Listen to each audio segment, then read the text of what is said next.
श्री शिवाय नमस्तुभ्यम। हर हर महादेव। गुरु जी कहते हैं कि किसी भी महीने की शुक्ल पक्ष की अष्टमी हो या कृष्ण पक्ष की अष्टमी हो, चने की दाल का उपाय आपको जरूर से करना चाहिए। दुर्भाग्य दूर होता है। और अष्टमी तिथि जो कि हर महीने आती है, अपने आप में अद्भुत होती है। जीवन में सब सुख प्रदान करने के लिए अष्टमी तिथि कही गई है, कष्ट मिटाने के लिए अष्टमी तिथि कही गई है, और जीवन में परम सुखों की प्राप्ति के लिए अष्टमी का दिन छोड़ना नहीं चाहिए। आप सभी को अपने विवाह की बाधा दूर करने के लिए, कोई जो है कोख बंधन हो गया है, कोई बुद्धि बंधन है, घर परिवार में किसी का कुछ किया तरह है, ये मनोकामना लंबे समय से पूरी होती ही नहीं है, तो अष्टमी तिथि के दिन आपको छोड़ना नहीं है। सुंदर सरल भाव से पूरे दिन भर में कभी भी आप सभी कई वक्त जन अष्टमी का व्रत भी धारण करते हैं, नहीं भी करते हैं, आप सभी दिन सरल से उपायों को कार्यों को जरूर से कीजिएगा। कैसे करना है, कब करना है, ध्यान से सुने। उपाय करने के लिए आप सभी को शिव शक्ति का स्मरण करना है। किसका स्मरण करना है?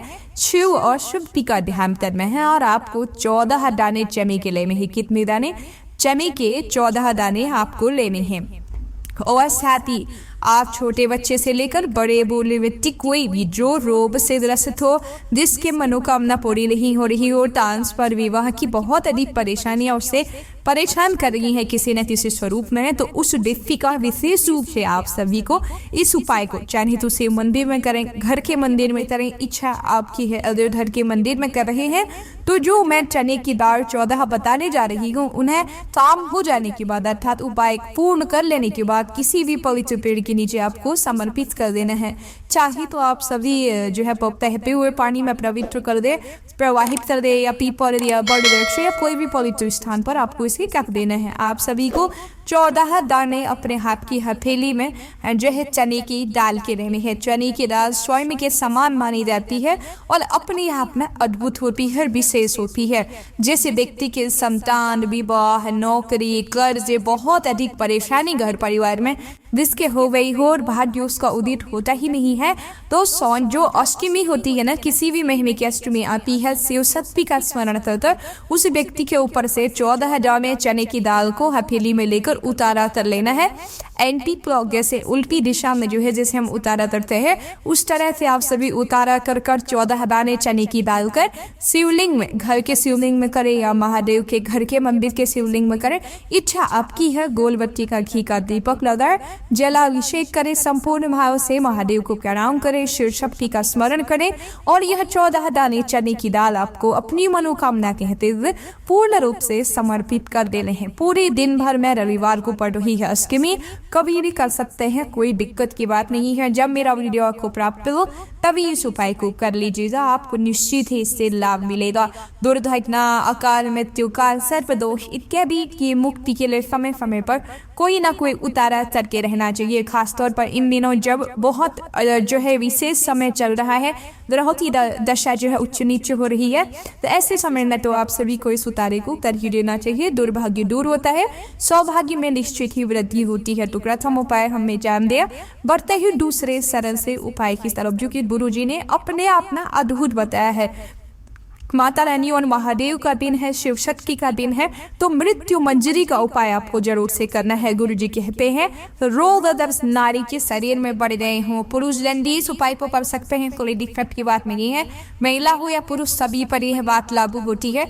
मृत्यु मंजरी अर्थात जो माता रानी के हाथ में चक्र है ना, उसे मृत्यु मंजरी चक्र कहा जाता है और वह अपने आप में अद्भुत है। तो उसी का स्मरण कर कर आप सभी को यह उपाय करना है। अभी गुरु जी की सीहोर में जो कथा हुई थी उसमें यह गुरु जी ने उपाय बता रखा है जो खास तौर पर रोग मुक्ति के लिए, तो आपको इस अष्टमी के दिन इसे जरूर से करना है। चाहे तो प्रथम वाला उपाय करें, वह भी रोग मुक्ति में काम आएगा, काम बनेंगी। यह उपाय तो रोग मुक्ति के लिए खास तौर पर है ही। अभी तक आपने शिव शक्ति का ध्यान स्मरण करते रहे हुए माता रानी और महादेव के नाम की जयकारे नहीं लगाए हैं, तो जरूर से आप सभी लगा दीजिए। आपसे अनुरोध है, बढ़ते हैं दूसरे सरल से उपाय की तरफ। मृत्यु मंजरी का स्मरण करते हुए आप सभी को मात्र एक लाल फूल लेना है। लाल फूल में गुरु जी ने गुड़हल के फूल के लिए कहा है, इस बात का ध्यान रखिएगा, ध्यान से सुनिएगा।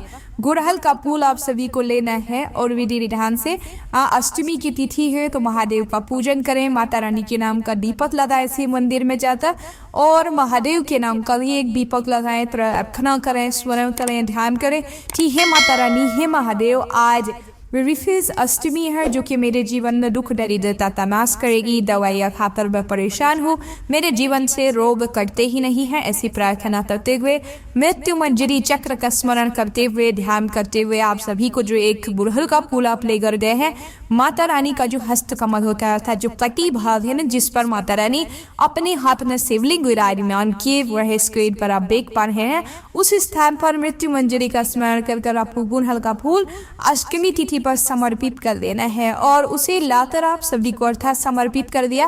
प्रार्थना करती अपनी मनौती कह दी, दुख तकलीफ पीड़ा कह दी। उसके बाद गुड़हल के फूल को आपको उठा लेकर आ जाना है। उठावी के बाद चाहे तो उसी मंदिर में बैठकर आप उस गुड़हल के फूल को जो है प्राप्त करें, चाहे तो घर लाकर तो उस गुड़हल के फूल को ग्रहण कर लें दवाई के स्वरूप में, इच्छा आपकी है। चाहे तो थोड़ा थोड़ा करके समर्पित कर खा सकते हैं, जहर कर सकते हैं, चाहे तो ज्यादा स्वरूप में एक ही बार में खा लीजिएगा, इच्छा आपकी है। गुड़हल के फूल के अनंत लाभ हैं, विशेष लाभ शास्त्रों में गिनाए गए हैं जो कि कॉस्मेटिक आयुर्वेदिक दवाई इत्यादि में भी इसका प्रयोग होता है। और शिव पर चली हुई माता रानी पर समर्पित तो कोई भी वस्तु अमृत की बूंद है और अपने आप में पावन है, पवित्र है, जो कि रोग कष्ट संकट पीड़ा नाश करने में सहायक है। तो 2 उपाय मैंने बताया, दोनों में से सुनकर समझकर कोई एक उपाय कर लीजिएगा। कोई चीज समझ में नहीं ना पूछ लीजिएगा, गलती करने से बचे। बढ़ते ही तीसरी मनोकामना के सर्वश्रेष्ठ उपाय की तरफ गुरुजी कहते हैं आप सभी को गौ माता का कच्चा दूध लेना है। इसे तो किसी भी दिन करते हैं तो दुर्भाग्य दूर होता ही है, परंतु अष्टमी के दिन तो अपने आप में अद्भुत है। आप सभी को कच्चा दूध गौ माता का लेना है। गौ माता का दूध न मिलता है तो जिस भी स्वरूप में है उस स्वरूप में लिख सकते हैं। देखिए नतर पानी से बेहतर है कुछ किया जाए। महादेव माता रानी कुछ ना कुछ आपको विशेष देंगी। ये आपको गौ माता का कच्चा दूध लेना है, मात्र 1 बेलपत्र लेनी है। शिव पर चढ़ी हुई बेलपत्र भी ले सकते हैं आप। जो है नई बेलपत्र जो है अष्टमी के दिन तोड़ने के लिए बचे, ठीक है, तोड़ने से बचे। शिव पर चढ़ी हुई ले ताकि फटी टूटी फूटी न हो, इस बात का ध्यान रखें। आपको एकमात्र बेलपत्र लेनी है और धीरे धीरे बेलपत्र के ऊपर से कच्चा दूध एक बूंद करके या इससे ज्यादा गुरुजी कहते हैं बेलपत्र की जो धार में से दूध अपनी मनोकामना के कर शिव पर चढ़ा देता है ना महादेव, उसके कष्ट उसी क्षण दूर कर लेते हैं। दूध चलाने से संतान सुख मिलता है, कष्ट संकट पीड़ा का नाश होता है। और बेलपत्र में से एक थोड़ा धार बनाकर अगर जो बेलपत्र में से दूध शिव पिंडी पर चढ़ा देता है ना, उसके कष्ट संकट पीड़ा का तत्काल कैसी भी उसकी मनोकामना हो, लंबे समय से विवाह, संतान, नौकरी, ट्रांसफर, कोई कर्ज की दिक्कत, कुछ भी परेशानी हो तत्काल उसका निदान होता है।